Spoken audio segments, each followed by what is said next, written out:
Hi, friend. Welcome to Wild and Waking, a sacred space for the woman unraveling what no longer fits, remembering the truth that's always lived inside her, reclaiming her joy, her voice, her power, and rising fully, fiercely, and without apology.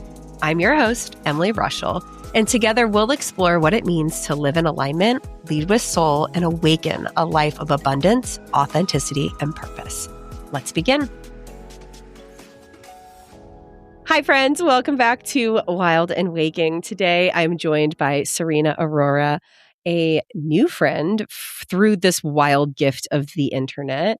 She is the author of Unbound, an immigrant's daughter's journey of reckoning, unraveling shame, and reclaiming her worth. There are so many things that she talks about and she teaches about and she has written about that are pertinent to the conversations we've been having on the podcast really over the past couple of years. Everything from, cultural conditioning and the guilt of what it looks like to choose life differently, like unraveling the good daughter conditioning, generational expectations, shame, worthiness, all of that, in addition to, health, coming home to yourself, nurturing your body and your spirit and your mind. The last time she and I talked, it was like let's just get to know each other. And then 2 hours later, I'm like, we should have recorded it as a podcast. There was so much good stuff in there. So I am delighted to bring her here today. Serena, welcome to Wild and Waking. Thank you so much, Emily. I'm so honored to be here. Thanks for having me. Of course. Okay. So for anyone meeting you for the first time today, give us a little context of who you are, where you are, and ultimately the pieces of your journey that brought you here today. Well, my name is Serena Arora. I am an Ayurvedic health practitioner.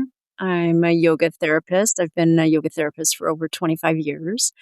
Been in the yoga world and the wellness world in so many realms and different facets. And of course, I've been an entrepreneur in different ways as well and started different businesses, and it's all written in my book, which has just been the last project that I have, just taken on. And I published in September. And part of why I wrote the book was really because I live in Costa Rica. We have a wellness center here on the Pacific Gold Coast. And so many people would ask me the same questions, like, well, how did you get here? What did you you done? Oh, you've done this and that and all the things. And then the conversations that just end up being over breakfast or over lunch or dinner. And it's like, wow, you've done all these things. And yet here I am in the middle of the jungle where I don't really talk to anybody except for the people that come here. So I said, you know what? I need to write a book, and I need to write my journey and my experiences so that other people can resonate with it, so that they know that I didn't just get here. I didn't just snap my fingers and magically appear in the jungle and live this really great life, of health and wellness. I went through a lot of different cycles of burnout. I've lived in different places. I had different relationships. I was married. I was divorced. I moved countries and, ended up, yes, in the middle of the jungle.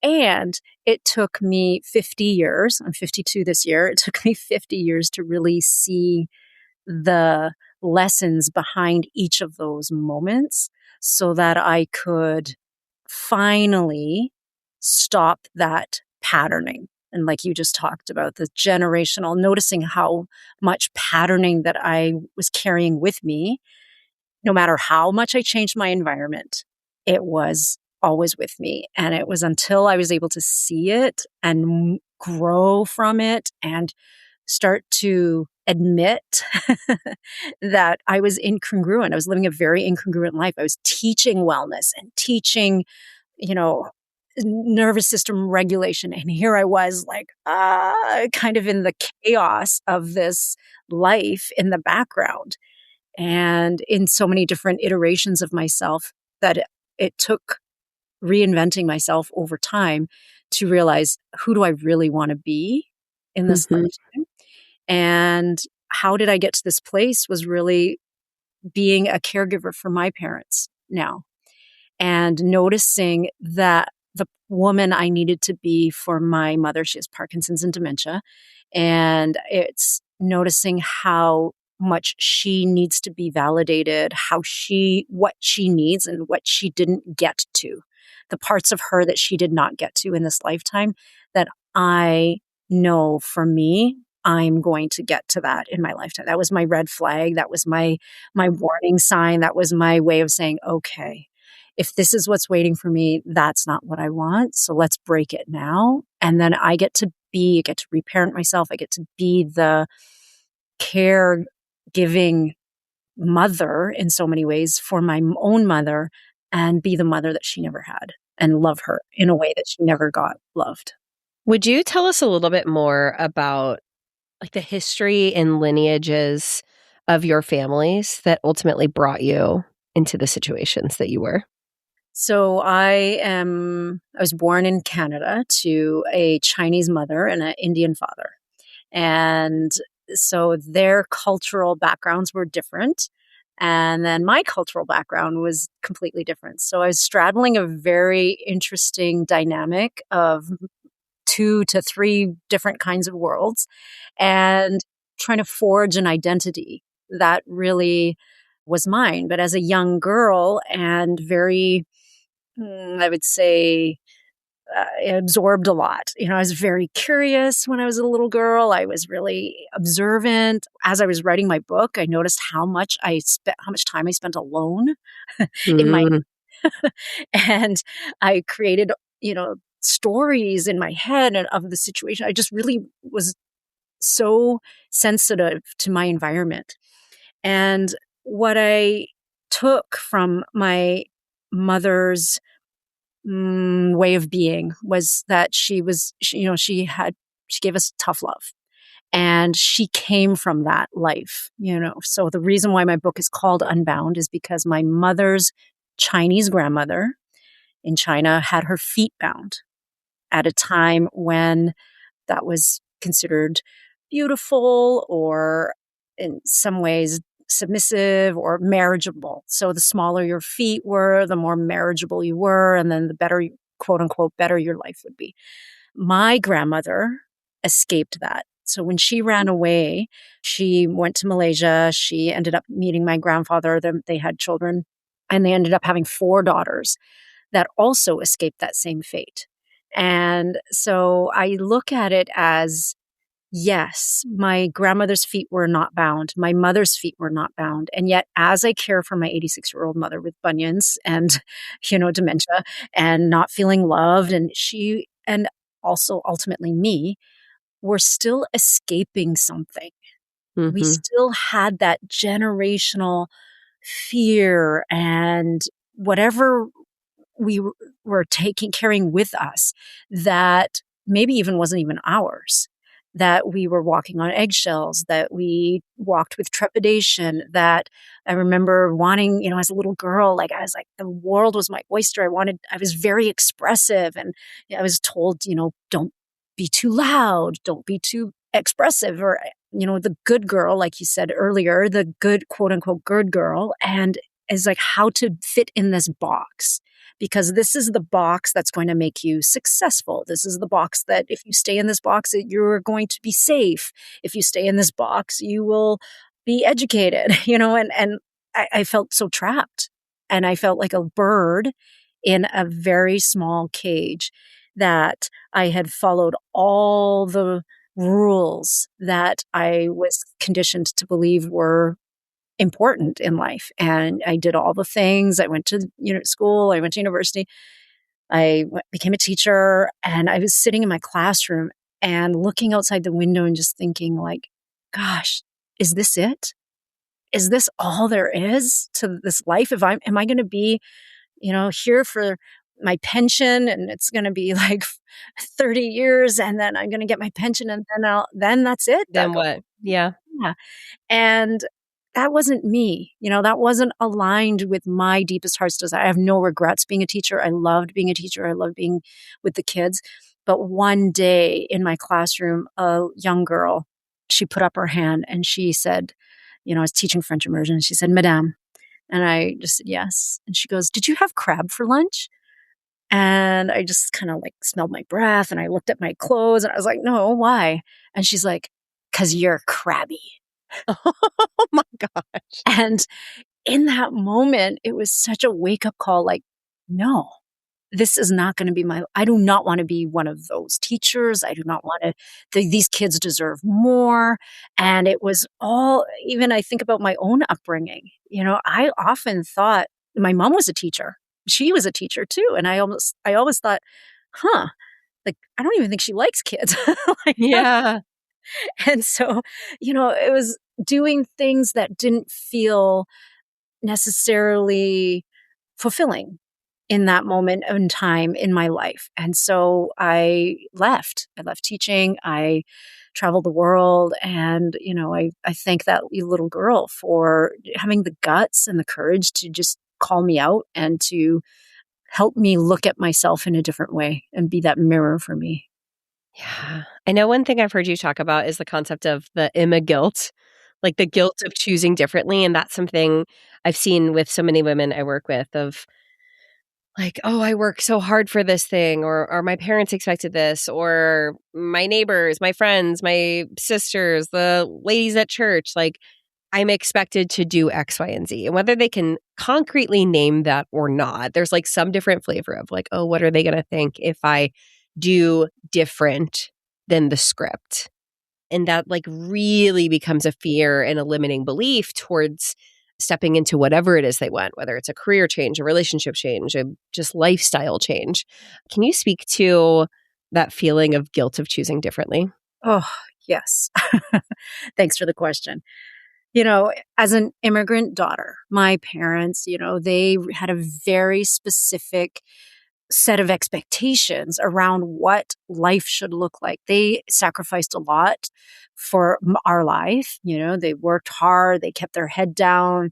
They grew up during the Second World War. So for them, there was not a lot of abundance. And so for them, they knew that and living in a foreign country, it was like, okay, work hard and then you'll the benefits of that work. And then potentially they also knew it could be taken away from them at any time, or they could lose it. And so there was a very, a mindset that was like a scarcity mindset in some ways. And so I had to fight that. I carried this backpack behind me, which is, I call it an immigrant in my backpack. And it just got heavier and heavier and heavier as I grew up because I would say I did almost everything to go against their quote unquote rules or their expectations or their fear of failure. Because for Mhm. me, when I would make a decision, for example, I didn't become a doctor. My dad wanted me to be a doctor. So it's like, no, I didn't do that. And so it was like, the F word, it's like there's a little bit of failure in my backpack, in my guilt in my backpack that I didn't really live up to their expectations. Then it was, I got married and then I got divorced. Oh, another big F failure and shame, so it's like this failure and this shame and this guilt that I just keep piling into my backpack. Even I would say moving to Costa Rica, I came to a country that is a developing country that my parents actively left Mm. to give me a quote unquote better life in this first world country in this, in a developed world. And then I'm like, well, I'm just gonna go live in the Or the jungle. jungle. Yeah. And so even that at 41, I was like, Mom, I'm moving to the jungle. And I put it into my immigrant backpack. And so for 50 years, I carried this backpack and it just got heavier and heavier and heavier. And yet I still took every step forward away from that box because I knew that living in that box and feeling trapped in that box was definitely not for me because I had done that, right? I was in a marriage that I didn't want to be necessarily in. I was in a career that I didn't necessarily want to be. And so it was like, I wasn't afraid to spread my wings and leave.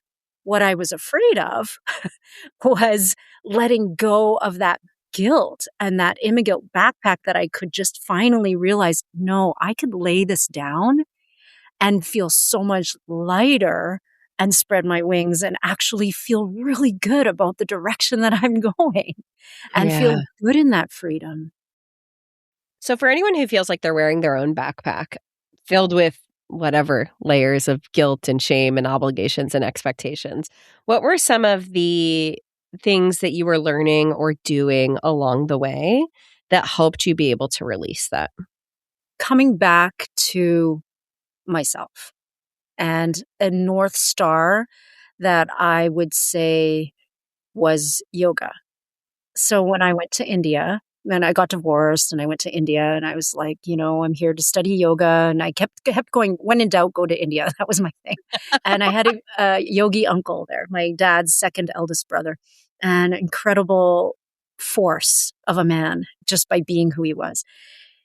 And he asked me one time, he's like, well, what are you doing here? And I said, well, I'm going to study yoga. And he obviously sensed that I was lost. I was lost in so many ways, and my relationships and just where was I needing to be? I was just escaping, as I said earlier. It was like escaping this, whatever it was, myself. And he looked at me and he said, beta, term of endearment. He says, we do not study yoga. We are yoga. And so in that moment, I didn't quite understand. And yet it stayed with me. And it was this North Star that it was a seed planted in my mind that I kept coming back to over and over again. And every time I faltered. So I thought if I changed my environment, if I really went more into this wellness field, then I'm going to be more well. And in fact, I used wellness as the thing. Teaching wellness was the thing that actually burnt me out. Yep. I was teaching 40 classes a week at my studio. I'm like, okay, I'll build a studio and then teach everything from toddlers to seniors and everything in between. And so it was like, no, this is, how do I be yoga in all my relationships? And as I started understanding that and embodying that every time, it's like, okay, be yoga, Serena, be yoga. I had to learn to pause, because for me, doing, going, forcing, pushing, it was the term that I coined in my book, immigrant. Like that's what kept pushing me forward. That's what kept me going. It kept me, quote unquote, succeeding, achieving, and feeling like, okay, the next thing. And I'm going to learn even more how to be the best yoga teacher and the best Ayurvedic practitioner. And I'm going to learn all the things. And then I can teach women how to be well. And here I right? Yeah, it deserves a laugh. It's because it's The laugh. irony. It is. And the irony was not lost on me until I ended up in the jungle, where it's like the universe has a funny way. They're saying like, okay, you end up exactly where you need to be. Mm-hmm. And that was my experience here, is that I had to stop. I had to pause. I had nowhere to go. There's nowhere to go here in the jungle. I live in a very small beach town. It's like either go to the ocean or you drive forever on dirt road. And one day I did. I just jumped in my car. I drove. I was like trying to get away. I was escaping as well, again, and ended up almost falling off the edge of this kind of where this bridge was washed out. And on the radio was Rolling Stones. You can't always get what you want. You get what you need. Yep. Mm-hmm. And it was so stark. And it was like the mirror was so bright, and it was saying, Serena, stop. Stop what you're doing. Stop the cycles. Stop pushing, forcing. It is, how do you be yoga? How do you sit in the discomfort of this experience that we're having? Because the experiences that I was experiencing, most of our experiences are uncomfortable. And that in that discomfort is where growth happens. And I had to really realize that I could sit in the discomfort and not die, not fall apart, not melt into oblivion. I could survive that and I could grow from that. And it's growing pains. We call them growing pains. And it's like, okay. And that's when I started really changing and sitting and pausing and slowing down. And it really did take me to to the stop in the jungle and be stopped actually physically on the road in my car. Yeah, I've been through a similar season like that. You said, like, what does it look like to really sit in it? I giggled when you were talking about, like, oh, I was teaching all of these things and it was creating more burnout. And I think sometimes the wellness and personal growth kind of space can just be like a prettier outlet for like our addiction to doing all of the things. It's like Ayurveda, I'm going to Ayurveda more than anyone else so that I can be so healthy and optimized, right? And it's like, okay, no, actually, the real integration comes when you can be in the darkness and be okay. And that was very much last year for me. It's like, I know that I'm in it. And I know that there's a million things I could try to hustle myself into doing to pretend like I'm going to feel better and get out of this faster. But like, it's the actual lesson is to be here and to be able to hold space for it and to be okay and know that I'm not going to actually die. It feels like it. It's very uncomfortable to be in that liminal dark space and to really not just accept, but truly love yourself in that space. And to know, cyclically speaking, it actually won't last forever. But the lesson comes from not trying to rush out of it, because that just can become a different version of dissociation. Like, if I can do all of these things and I'm better, gosh darn it. And it's like, no, there actually wasn't anything that I could do to magically make that better. The lesson was being able to be in the winter and be okay. So I resonate with that so deeply. Mm-hmm. And that's what builds resilience, right? So this is what we're doing. Ayurveda is in its essence, building resilience, because your body your body is resilient. Your body is in its essence, in its natural state, is it knows how to heal itself. And so it's us that are standing in our way, putting practices, lifestyles, things in our body's way of healing itself. And so in yoga and Ayurveda, to me, you're exactly right. It's how do you actually support your body in being more resilient? And so that every little thing that you do, it's very small. And I mean, I don't have to tell you, you have 4 children, it's busy. And Mm-hmm. in order to slow down or pause, it takes work. And oftentimes, I was saying this to someone earlier, it actually is harder for some people to pause. And it was for me. And yet that was also had to become the practice. It was like, how do I practice pausing? How do I practice slowing down? How do I practice? I mean, we don't just slow down. Right. Well, and that can feel really dysregulating if we don't know how to support ourselves in it. Because I know when I first was, doing talk therapy, it was like I recognized that I was addicted to approval, achievement, accolades, doing all of the things. And I untangled that. But in the absence of it, I felt horrible because I actually hadn't learned to be in the space where I wasn't acting out of that motivation. Yeah.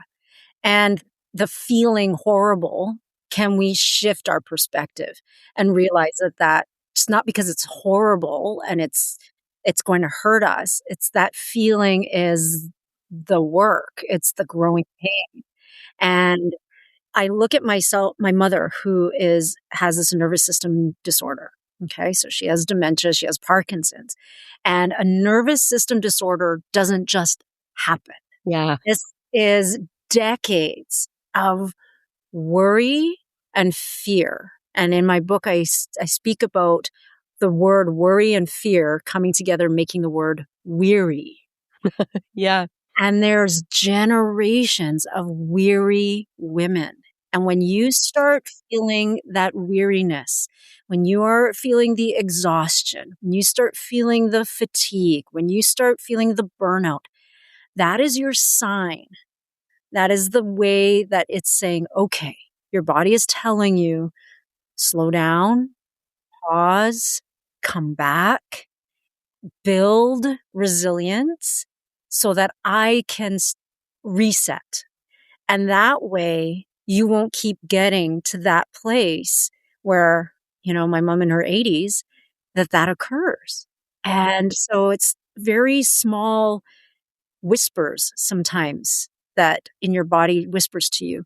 And whether we hear it or not, whether we take the time to really listen to the whispers, know that the whispers will get louder if we ignore it. And when your body starts screaming, that's the point where it's almost you're on this you have a decision to make. And it's our responsibility to take care of this vessel, and it's just the gateway to everything else. It's so much mental chatter, mental heaviness that we feel is like, oh, that's the problem. But I'm healthy. My body's healthy and I eat well and I do all the things. But the mental chatter or the mental, what in Ayurveda we call it ama, like the toxicity, that mental toxicity, it's the blanket that covers it all. And your body, it obstructs the passageways and the pathways in your body. So the physical manifestation of disease is actually the last step. It's the message that your body is trying to tell you that it's been overloaded by this mental ama. And so that can start, we speak to each other. And so we can start to, okay, listen. This is how we listen. And then once we start clearing the obstructions in the body and the body is in flow again. And as women, I call it our feminine waters. And when we're in flow, instead of having all the dams that we've put in our way that shunt the flow, that block it completely, that keep our waters stagnant, stuck.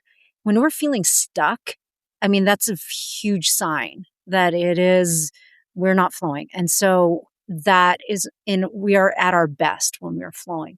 And so how do we remove the obstacles? Yeah, I would love to talk more about that. Ayurveda. Did I say it? Yes. Right before we record, I was like, it was like the word couldn't come out of my mouth. Yeah. That has just been like pinging into my field lately. So I would love for you to share more about like what that is conceptually and how we can, take steps to start integrating that into our lives or to even explore further. It's a 5,000-year-old, over 5,000-year-old science, and it translates to the science of life. So, no big deal, just life. And it encompasses so many things. And so it's very deep and it's complex and it's also very simple. And there's so many nuances to it. What is medicine for one person can be poison for another. So there's one prescription, there's no one way. What I like to distill it down for my clients, for my students, is to ask yourself one question. And when you are in any experience, whether you're sitting down to a meal, whether you're choosing a movie to watch, whether you're starting to have a conversation with somebody, whether you're sending the email or making the comment on social, or you are in a relationship, a long-standing familial relationship with somebody that, doesn't feel great, whatever it is, or not even necessarily feels great, but long-standing relationships, or you just meet a stranger for the first time. In all these experiences, you ask yourself this question: does this fill in the blank, person, food, relationship, contribute to the fabric of my well-being, or does it deplete it? And if it is contributing to the fabric of your well-being and you feel joy, you feel lit up, you feel inspired, do more of that. That is a yes. If it is depleting you and you're noticing this drink, this drug, this food, this movie, whatever it is, or the show, whatever it is, deplete this relationship is depleting me, the fabric of my well-being, that's when you know you need to either change something in that, avoid it altogether, or cut it out. So it's like, how do you do less of it? And so this is about creating boundaries around your vessel to clear out the vessel, to clear out the channels, and then create the boundaries so that your waters can flow and you fill up with the clean water, the cleanest of waters, the purest of waters that keep you alive, feeling alive and vital and strong and engaged with the world and all of that beautiful femininity and holding space. And this is everything that we just talked about earlier. It's like, instead of that forcing, the burning out, the shunting of shunting of the waters, so creating the dams, can we move all that out so that we can just refill? Because it's automatic. We naturally are full of water. And so it's like, can we just refill this water and be this resource for your children, for your job, for your partners, for your client, your community. And so that's what feminine wisdom is. That's what feminine energy and power is. And there's so much more power in that. There's so much more resilience in that. There's so much more flow in that than the pushing, forcing, controlling, manipulating, all of that. And so contribute to the fabric of your well-being so that you become stronger, more resilient to handle life.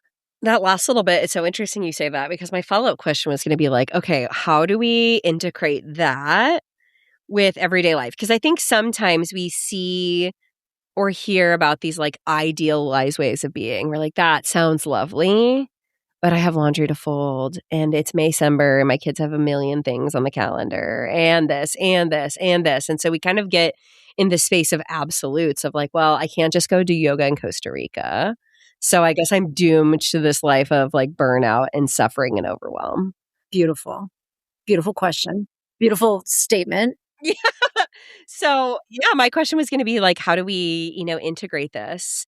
And you partially answered it, but I would love any expansion that comes to mind as well. Yes.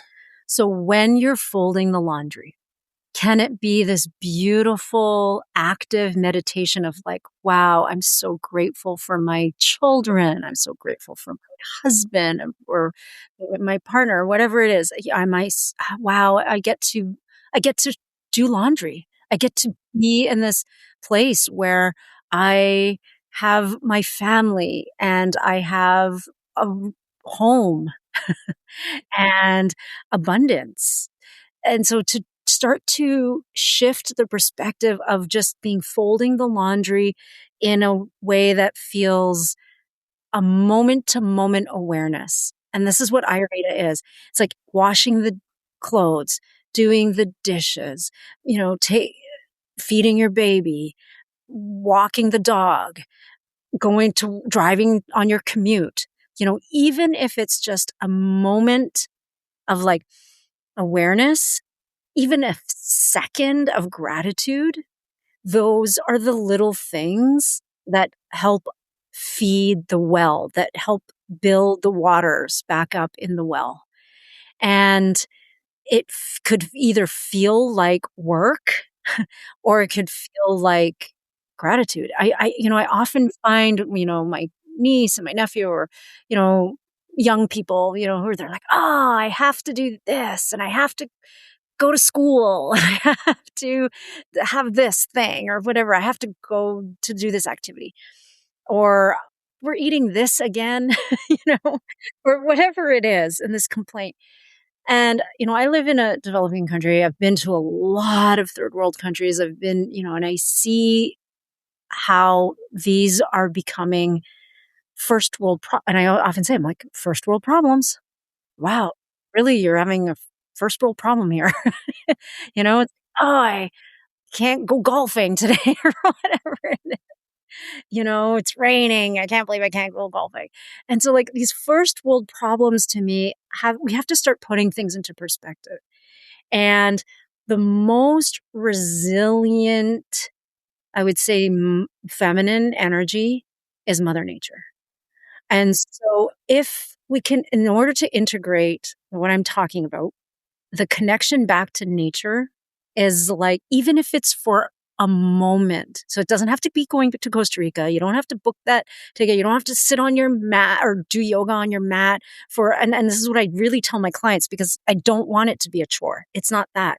It's like, have your hot water first thing in the morning and just give gratitude that you get to drink clean water out of your tap and that you get to have this beautiful moment to yourself and then get on with your day. It's like those moments, those tiny, tiny moments add up. At the end of the day, put your legs up against the wall or you're in bed and put it up against your headboard and just have that moment and be like, I'm alive, I'm breathing. I'm like, I have ultimately we all have great lives. And if you're listening to this podcast, you have a computer and you have the internet, you have, a really, like you said earlier, it's like this amazing thing called the internet that we get to listen to each other and be in community and have this experience that is the human experience, and that it isn't as difficult or as uncomfortable as maybe that we think it is. Mm.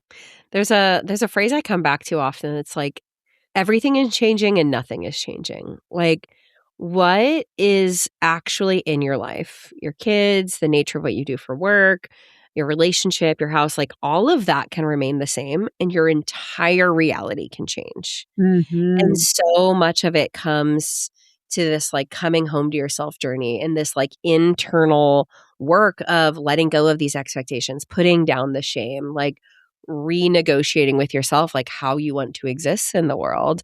And I love that you bring up these like simple things that we're like, okay, roll my eyes. Yeah, the ritual of laundry, right? But it really is these like moments and the practices.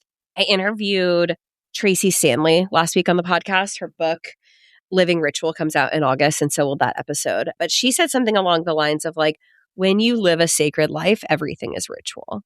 And she talked about the same things that you are of like, you get to decide how you experience the world and you can make it as beautiful and sacred and special as you want. And what you're doing may not change, but the way that you experience it is totally different.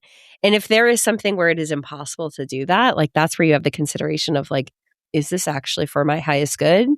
And does it have to fit any longer? Or is that something else I need to figure out a way to let go of? Right.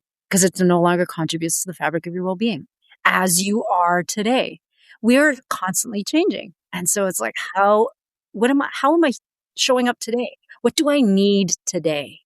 And it's like, maybe I needed that thing, relationship, that food, that drink, whatever it was, I needed that at that time. And today I don't. And so that's great. That's beautiful. Change is really, it's transformation. Who do you want to become? And that's what I feel is the question, is like, what kind of woman do I want to be? And that was what the question I had to ask myself. And it took me being in a relationship with a man with a daughter and becoming a stepmother overnight. And it was like, replaying all my old patterns of motherhood that I had grown up using, Mhm. living. And I was like, no, this doesn't work here. This is not my child. This is not she's not responding well to this. And for me, it was like, what is needed in this moment? And who do I want to be for her? And then I started to really realize, because I knew I could be this amazing, incredible, embodied, resilient woman. And I just needed to do the practice to become it. And that was just like fabric of but I was so depleted, and nothing good comes from depletion.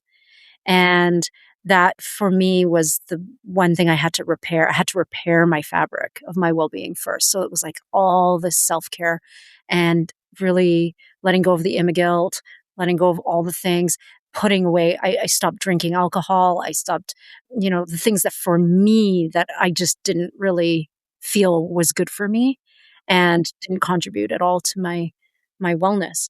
And I taught less. I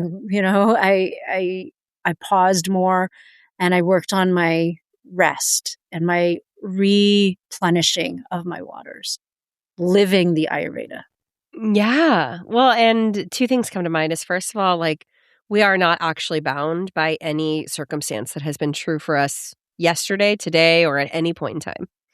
We hold on to these attachments to, oh, I worked so hard to get this degree or yada, yada, yada. And it's like you're one decision away from a totally different life at any given time. And that doesn't necessarily mean picking up and, flying to another country, but it could.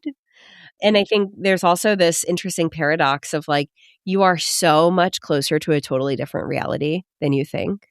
I was just talking with a woman that I've worked with off and on for many years, and she just had some like really crazy, big, audacious dreams and goals come to fruition in the last ultimately couple of months.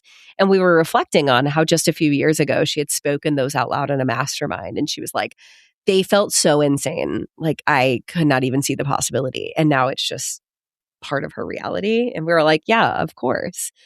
And I've had a few of those realizations within this week of like things that felt like so new and confusing and scary or I knew nothing about 1 year ago are now like so fully integrated into my identity that no one would think twice about the fact that they're coming out of my mouth, right? And that's just a year. But at the time, it's not this big flashy like wave of a wand. It's like the continuously committing to the small, very unceremonious practices along the way. And then all of a sudden you just realize they're a part of who you are and you're living in this like totally different brain and reality. But it's not always the big things, but it's like the small integrations along the way. Exactly. I love that you said that, because this is the Ayurveda. Ayurveda is all the little practices, the daily routine, the daily practice that you do every day. And that over time, it's not a magic pill. It's not a magic wand. It's like you just keep doing the little things. And over time, you become that. You become that. You embody the thing that you are, your intention.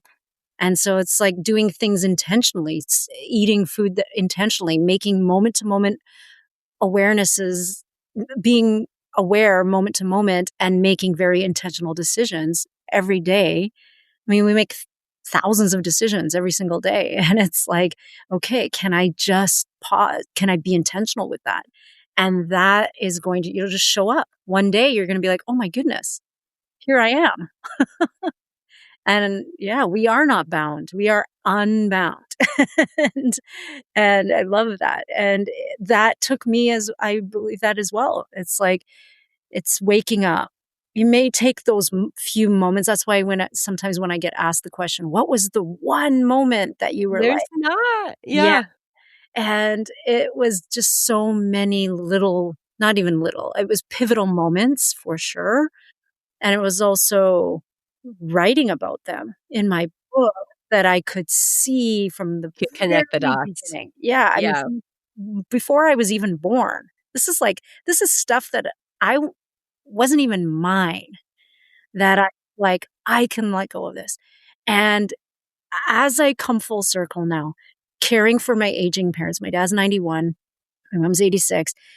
And if I can come full circle and see and be able to be and give them the things that they never gave me, because I've been able to give those things to myself, isn't that the ultimate redemption? Isn't that the ultimate gift? Isn't that the ultimate intention, that we can give someone something that we've been able to generate ourselves because we've healed ourselves? And that's our responsibility, to heal ourselves. It's no one else. No one's going to come do it for us. No one's going to, we've been, my book is all about looking outside of myself, external validation, looking for love outside of myself, changing my external environment. No, this happens on the inside. It is the inner work. And that takes so much time and intention. And yet all of a sudden it happened. You feel it, like you said. The words that are coming out of your mouth, let them be said, let them be alive. And they say Saraswati sits on your tongue and she manifests whatever it is that you say. So be careful what you say. Well, and we were talking before we even hit record, you were like, oh, I want to give them something where they can apply to this. And we were kind of laughing about how, like, even with all of this healing and growth, we still have this like generated need to make it tangible and like make the impact and see the impact of it. But so much of this work of coming home to ourselves and doing this healing and slowing down and re-embodying these ancient practices and, our feminine wisdom and whatever terminology or ideology you want to apply to that. So much of that is the integration within ourselves for our daughters and for the women who will come after this in ways that we will never see. Like, we are in the middle, I believe, of an entire, arc in the span of humanity of like transformation. And so the work in this is not to better optimize and to better do and to like see this mass end result of, but it's to be an initiator of the ripple effect and the way that it will, give other permission to go down, for women to put down their backpacks of shame and expectations and guilt and obligation and step into a more holistic, healthy, embodied, aligned, beautiful, ritual filled way of being. And I already see so much of, now I'm going to get emotional, so much of what my daughters are not carrying that I already was at their age. At 7, like, there are things that don't even cross her mind that were already so heavy on me. And so I'm like, well, then what is her daughter going to get to do? And her daughter and her daughter. And it just puts into perspective how it's not that serious. Like, we don't have to stress to figure it all out to like make everything better in the next calendar year. But it's all for ourselves and our own healing and the way that we get to experience the world. And that is the gift that we get to pass along. Exactly. The torch that you get to pass on, the break. Thank you for saying all that. And it's for the next generation. You are not doing the work you're doing the work for you. Yes. And for the next and for the next and for the next. And the generations before us, my Chinese grandmother that ran away from foot binding, she did that. She initiated that break and she started the pattern for me. For her, for my mom, and then for me. And it just keeps going. And that is Mother Nature. She's not doing it she's doing it for everyone else. She is, and everything, and she's holding it. And she's like, just keep going. And for the next, and for the next, and for the next. Well, and in so many ways, I think that also allows us to put down some of the expectations and shame, because although we may have that like immediate tension with like our parents and the generation before us, like the freedom in which you have to live your most authentic aligned life, like, isn't that exactly what your grandmother who ran away, what she would have wanted? Like, the permission to be free. That is the legacy. Yeah. And you say that, and we do ceremony down here, like cacao ceremony, and the cacao ceremony is a feminine, it's a maternal lineage, it's a heart ceremony. And I actually heard my mother's lineage, my grandmother's, my great grandmother's, I don't even know. Maybe it was my grandmother that had her feet bound. At that time, I didn't even know, my grandmother or my great grandmother had her feet bound. And I heard like, thank you. And it's like, wow. So, I wrote my book for my niece and like maybe her children, if she has children, or, and it's the passing along of this beautiful healing that we are weaving as mothers, as daughters, as sisters, as aunties. These conversations are part of that, to be able to start the conversations to keep the conversations going. And then little by little, as we go, that the next generation will reap the benefits. Mm-hmm. Okay, Serena, I'm confident we could talk for another hour, but for the sake of time for today, can you tell us more about the book, what else you have going on, how we can get connected with you, anything you want listeners to know on the other side of this conversation? Thank you. Yes. So the book, you can read it. It's on Amazon. I just recorded the audiobook. So there's an audiobook, there's an ebook, there's a hard copy of the book. I feel confident that people will see themselves in this, whether you're a woman or even a middle-aged man from the Midwest was telling me how much he resonated with my book. So there's that. I am going to, in the fall, offer a retreat and a online program, a hybrid connection where it's an Ayurvedic self-care for women. And it is allowing us to understand what is medicine for us. And then you're being able to implement it in your home so that it's easy, so that the integration has already started. Then you'll come to Costa Rica. It's all included. We'll have a 5-day retreat. The food, you'll be with nature. We'll do ceremony. We'll have lots of amazing, incredible circles and conversations. And then going home, again, we'll continue on with community and completion with how you can keep it going. And that with women, we need community to sustain, to keep ourselves accountable. Like we said, it's our responsibility. And sometimes life gets in the way and we need somebody to, hold our hand and just say, yep, let's keep going. Yeah, I love that.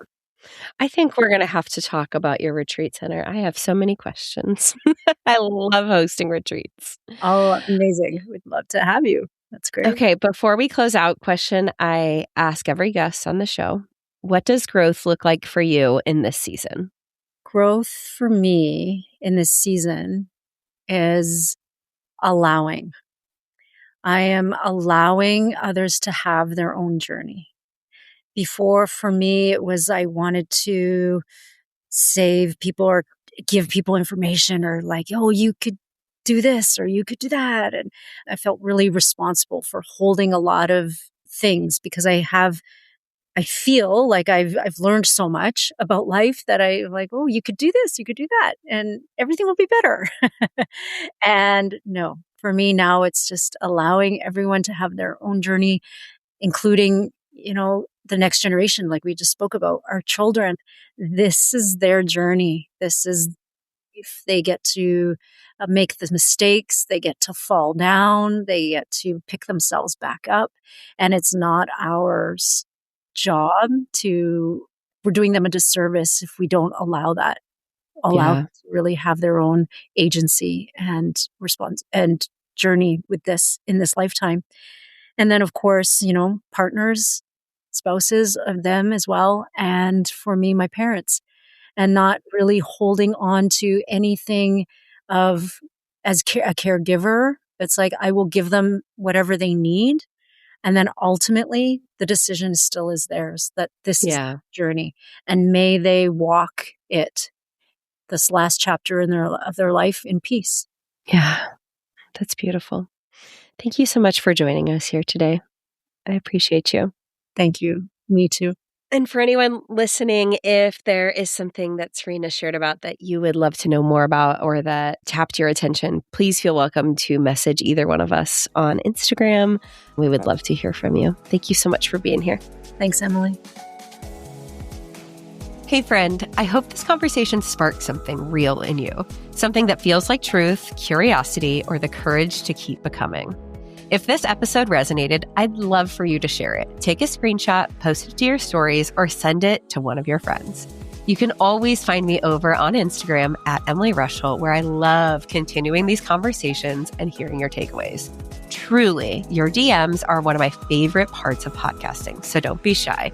I'd love to reflect and connect with you over there. I'm so grateful to be surrounded by a community of women who ask hard questions, sit in the discomfort of the unknown, blaze new paths forward, and ultimately come home to their wild and waking selves. See you next week.